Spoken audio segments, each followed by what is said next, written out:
ஓம் மானவ ஜன்ம சாஃபல்யவிதே வேதாந்த பாஸ்கராய நமः. இஹைவ யத்னஹ கர்த்தவ்யஹ மோக்ஷப்ராப்தை விவேகினா நோ சேத் ஜன்மாந்தரம் நூனம் இதி வேதாந்த பாஸ்கரः. மோக்ஷப்ராப்த்யை விவேகினா இஹைவ யத்னஹ கர்த்தவ்யஹ नो चेत तस्य अज्ञस्य जन्मान्तरं नूनं संभवति. अद्य दिनस्य विषयः अत्रैव विज्ञाते साफल्यम्. अद्य दिनाङ्कः एप्रिल् मासे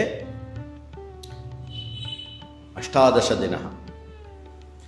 கட்டோபனிஷதில் இடம்பெறக்கூடிய 2, 3, 4 என்ற இந்த மந்திரம் இஹச்சேத் அஷகத் போத்தும் பிராக் ஷரீரஸ்ய விஸ்ரசஹ. இஹ சேத் அஷகத் போத்தும் பிராக் ஷரீரஸ்ய விஸ்ரசஹ. அஸ்ய ஷரீரஸ்ய பதனாத் பூர்வம் ஆத்மானம் ஜானாதி சேத் சயேவ கிருதகிருத்யஹ. ஓகே, அப்போ ஒரு மனுஷ ஜென்மன், ஒரு மனுஷன் சரீரம் எடுத்ததனுடைய சாஃபல்யம் என்ன? எப்பொழுது ஒருவன் சரீரம் எடுத்த ஒருவன் அவன் சரீரம் எடுத்தது சக்சஸ், வெரி குட் அப்படின்னு சொல்ல முடியும் அப்படின்னா, இந்த சரீரம் எடுத்துக்கிறதுக்கு இந்த சரீரம் விழறதுக்கு முன்னாடி தெரிஞ்சுக்க வேண்டியதை தெரிஞ்சுட்டோம்னா இந்த சரீரம் எடுத்துக்கிறதுக்கான சாஃபல்யம். ஆத்ம ஞான प्राप्त्यर्थमेव इदं मानव जन्म अस्माकं प्राप्तमस्ति. उपाधि रहित स्वरूप एव हि आत्मा नाम. अयमेव आत्मा ब्रह्म इति श्रुतयः प्रतिपादयन्ति. ஒரு மனுஷன் ஷரீரம் எடுத்ததற்கான, ஒரு மனிதனுக்கு ஷரீரம் கொடுக்கப்பட்டதற்கான முக்கியமான காரணம் என்னவென்றால், ஆத்ம ஞானத்தை அடைவதே தான் இந்த சரீரம் கொடுக்கப்பட்டதுக்கான காரணம்.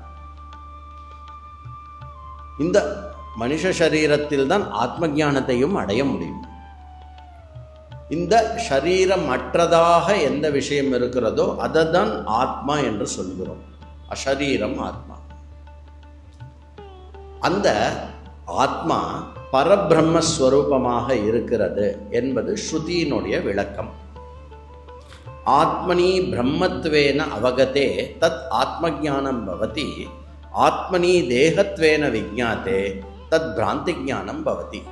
நான் என்ற சொல் என்பதற்கு ஷரீரம் என்று பொருள்படுத்தினால் அது அவித்யை, பிராந்தி எனப்படும். நான் என்ற சொல்லுக்கு எல்லையற்ற பரபிரம்மம் என்ற பொருளை நாம் புரிந்து கொண்டால் அது ஞானம் என்று பொருள். பிராந்தி ஞானமேவ அத்தியாசா. அத்தியாசாத் ஏவ ஜன்ம மரணாணி அனர்த்தா துக்க பரம்பராச்ச பவதி. இந்த பிராந்தி இருக்கு இல்லையா, இந்த பிராந்தி தான் அத்தியாசம் எனப்படுகிறது. இந்த அத்தியாசத்தினால்தான் ஒருவன் தான் ஷரீரம் உடையவன் என்று ஷரீரத்திலிருந்து ஷரீரத்தை, ஜன்ம மரணத்தையும் துக்க பரமமாகவும் இருக்கிறான். இதம் ஷரீரம் அனித்யம் க்ஷணிகம் ச.